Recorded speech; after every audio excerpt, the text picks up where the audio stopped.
Disclaimer. Este audiolibro está hecho sin ningún fin lucrativo y con la única intención de entretener y facilitar el contenido a los fans de esta maravillosa saga. Disfrutad del capítulo. Percy Jackson y los dioses del Olimpo. El ladrón del rayo. Por Rick Riordan. Capítulo 2. 3 ancianas tejen los calcetines de la muerte. Estaba acostumbrado a tener experiencias raras de vez en cuando, pero solían terminar pronto. Aquella alucinación 24 horas al día, 7 días a la semana, era más de lo que podía soportar. Durante el resto del curso, el colegio entero pareció dispuesto a jugármela.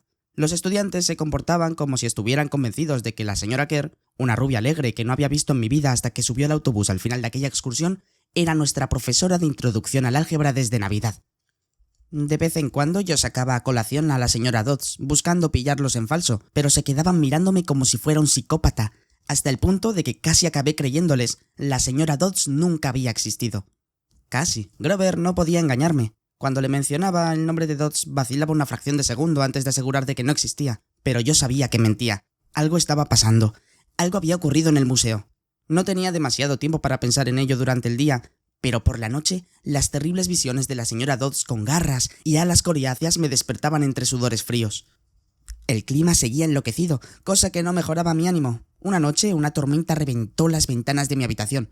Unos días más tarde, el mayor tornado que se recuerda en el Valle de Hudson pasó a solo 80 kilómetros de la Academia Yancey. Uno de los sucesos de actualidad que estudiamos en la clase de sociales fue el inusual número de aviones caídos en el Atlántico aquel año. Empecé a sentirme malhumorado e irritable, la mayor parte del tiempo, vaya. Mis notas bajaron de insuficiente a muy deficiente. Me peleé más con Nancy Bobofit y sus amigas, y en casi todas las clases acababa castigado en el pasillo. Al final, cuando el profesor de inglés, el señor Nicol, me preguntó por millonésima vez cómo podía ser tan perezoso que ni siquiera estudiaba para los exámenes de deletrear, salté. Le llamé viejo ebrio, no estaba seguro de qué significaba, pero sonaba bien. A la semana siguiente el director envió una carta a mi madre, dándole así el rango oficial. El próximo año no sería invitado a volver a matricularme en la Academia Yancey. Mejor, me dije, mejor. Quería estar con mi madre en nuestro pequeño apartamento de la Upper East Side.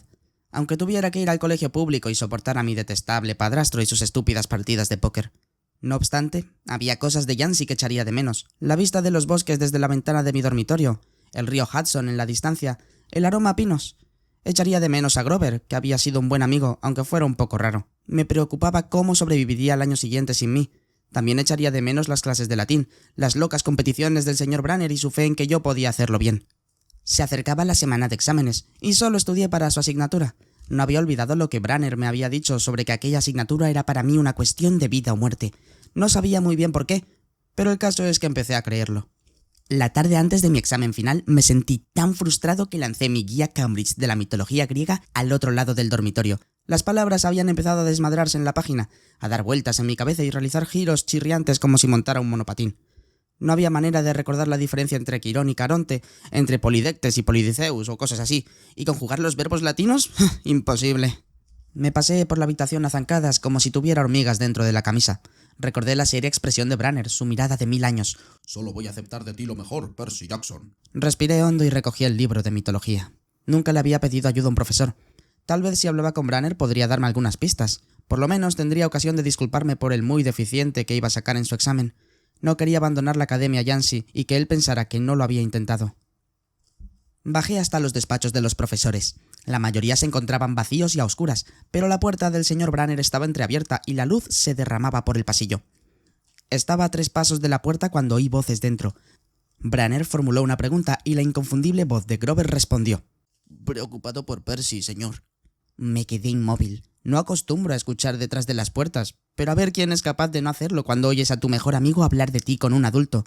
Me acerqué más, centímetro a centímetro. Solo este verano. Quiero decir, hay una benévola en la escuela. Ahora que lo sabemos seguro y ellos lo saben también. Si lo presionamos, tan solo empeoraremos las cosas. Necesitamos que el chico madure más. Pero puede que no tenga tiempo. La fecha límite del solsticio de verano. Tendremos que resolverlo sin Percy. Déjalo que disfrute de su ignorancia mientras pueda.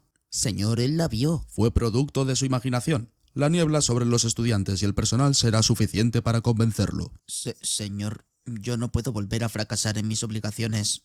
Usted sabe lo que significaría. No has fallado, Grover. Yo tendría que haberme dado cuenta de qué era. Ahora preocupémonos solo por mantener a Percy con vida hasta el próximo otoño. El libro de mitología se me cayó de las manos y resonó contra el suelo. El profesor se interrumpió de golpe y se quedó callado. Con el corazón desbocado recogí el libro y retrocedí por el pasillo. Una sombra cruzó el cristal iluminado de la puerta del despacho. La sombra de algo mucho más alto que Branner en su silla de ruedas, con algo en la mano que se parecía sospechosamente a un arco. Abrí la puerta contigua y me escabullí dentro. Al cabo de unos segundos oí un suave clop, clop, clop, como de cascos amortiguados, seguidos de un sonido de animal olisqueando justo delante de la puerta. Una silueta grande y oscura se detuvo un momento delante del cristal y prosiguió. Una gota de sudor me resbaló por el cuello. En algún punto del pasillo el señor Branner empezó a hablar de nuevo. Nada. Mis nervios no son lo que eran desde el solsticio de invierno. Los míos tampoco. Pero habría jurado... Vuelve al dormitorio. Mañana tienes un largo día de exámenes. No me lo recuerde. Las luces se apagaron en el despacho. Esperé en la oscuridad lo que pareció una eternidad. Al final salí de nuevo al pasillo y volví al dormitorio. Grover estaba tumbado en la cama, estudiando sus apuntes de latín como si hubiera pasado allí toda la noche. ¿Estás listo para el examen? No respondí. Tienes un aspecto horrible. ¿Va todo bien? Sí, solo estoy cansado. Me volví para ocultar mi expresión y me acosté en mi cama. No comprendía qué había escuchado allí bajo. Quería creer que me lo había imaginado todo, pero una cosa estaba clara. Grover y el señor Branner estaban hablando de mí a mis espaldas. Pensaban que corría algún tipo de peligro. La tarde siguiente, cuando abandonaba el examen de 3 horas de latín, colapsado con todos los nombres griegos y latinos que había escrito incorrectamente, el señor Branner me llamó. Por un momento temí que hubiese descubierto que los había oído hablar en la noche anterior, pero no era eso. Percy, no te desanimes por abandonar Yancy. Es lo mejor. Su tono era amable, pero sus palabras me resultaban embarazosas. Aunque hablaba en voz baja, los que terminaban el examen podían oírlo. Nancy Bobofit me sonrió y me lanzó besitos sarcásticos. Vale, señor. Lo que quiero decir es que... Meció su silla adelante y atrás, como inseguro respecto a lo que quería decir. Verás, este no es el lugar adecuado para ti. Era solo cuestión de tiempo. Me escocían las mejillas. Allí estaba mi profesor favorito, delante de la clase diciéndome que no podía con aquello.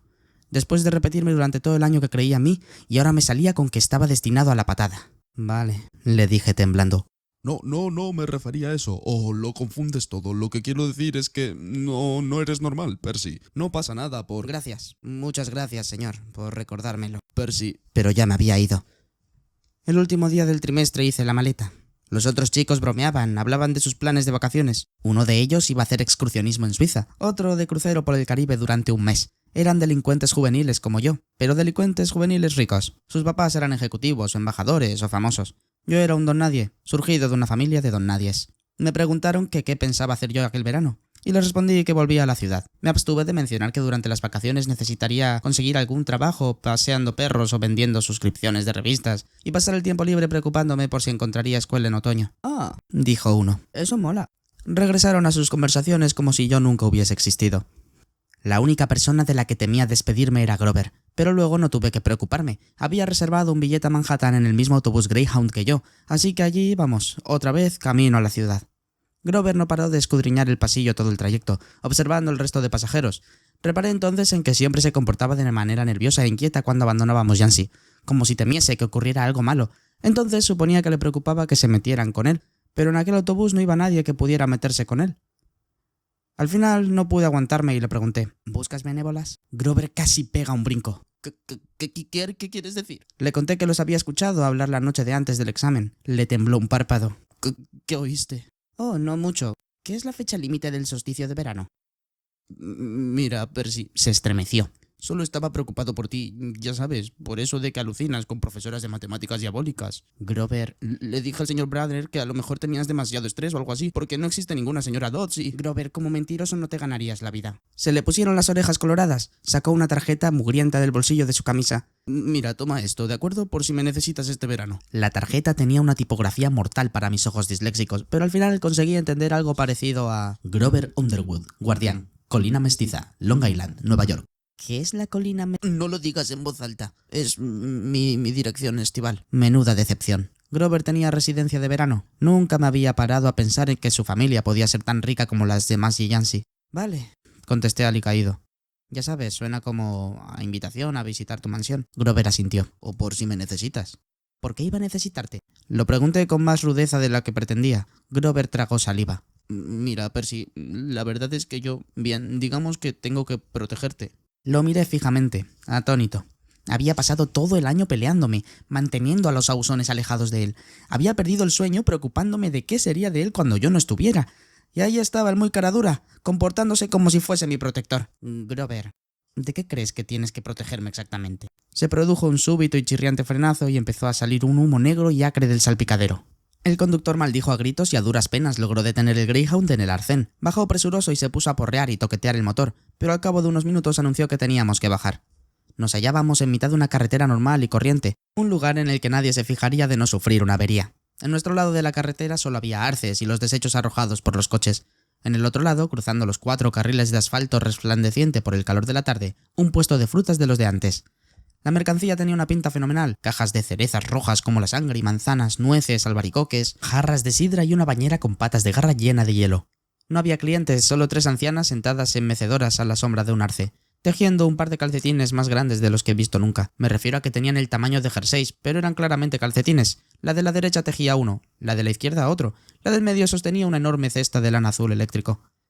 Las 3 eran ancianas, de rostro pálido y arrugado, como fruta seca, pelo argentado recogido con cintas blancas y brazos huesudos que sobresalían de las raídas túnicas de algodón. Lo más raro fue que parecían estar mirándome fijamente. Me volví hacia Grover para comentárselo y vi que había palidecido. Tenía un tic en la nariz. ¿Grover? Oye, dime que no te están mirando, ¿verdad? Pues sí, raro, ¿eh? ¿Crees que miran bien los calcetines? No tiene gracia, Percy, ninguna gracia. La anciana del medio sacó unas tijeras enormes de plata y oro y los filos largos como una podadora. Grover contuvo el aliento. Subamos al autobús, vamos. ¿Qué? Ahí dentro hace 1000 grados. Vamos. Abrió la puerta y subió, pero yo me quedé atrás. Al otro lado de la carretera, las ancianas seguían mirándome. La del medio cortó el hilo y juro que oí el chasquido de las tijeras pese a los 4 carriles de tráfico. Sus 2 amigas hicieron una bola con los calcetines azul eléctrico y me dejaron con la duda de para quién serían, si para Bigfoot o para Godzilla. En la trasera del autobús el conductor arrancó un trozo de metal humeante del compartimento del motor. Luego le dio al arranque. El vehículo se estremeció y por fin el motor resucitó con un rugido. Los pasajeros vitorearon. ¡Maldita sea!, exclamó el conductor. Y golpeó el autobús con su gorra. ¡Todo el mundo arriba! En cuanto nos pusimos en marcha empecé a sentirme febril, como si hubiera contraído la gripe. Grover no tenía mejor aspecto, temblaba y le castañaban los dientes. ¿Grover? Sí. ¿Qué es lo que no me has contado? Se secó la frente con la manga de la camisa. Pero sí, ¿qué has visto en el puesto de frutas? ¿Te refieres a las ancianas? ¿Qué les pasa? No son como la señora Dodds, ¿verdad? Su expresión era difícil de interpretar, pero me dio la sensación de que las mujeres del puesto de frutas eran algo mucho, mucho peor que la señora Dodds. Dime solo lo que viste. La de en medio sacó unas tijeras y cortó el hilo. Cerró los ojos e hizo un gesto con los dedos que habría podido ser una señal de cruz. Pero no lo era otra cosa, algo como más antiguo. ¿La has visto cortar el hilo? Sí, ¿por qué? Pero incluso cuando lo estaba diciendo sabía que pasaba algo. Ojalá esto no estuviese ocurriendo, murmuró Grover, y empezó a mordisquearse el pulgar. No quiero que sea como la última vez. ¿La última vez? Siempre en sexto, nunca pasan de sexto. Grover, repuse, empezando a asustarme de verdad. ¿de qué diablos me estás hablando? Déjame que te acompañe hasta tu casa, Percy. Promételo. Me pareció una petición extraña, pero lo prometí. ¿Es como una superstición o algo así? No obtuve respuesta. Grover, el hilo que la anciana cortó significa que alguien va a morir. Su mirada estaba cargada de aflicción, como si ya estuviera eligiendo las flores para mi ataúd.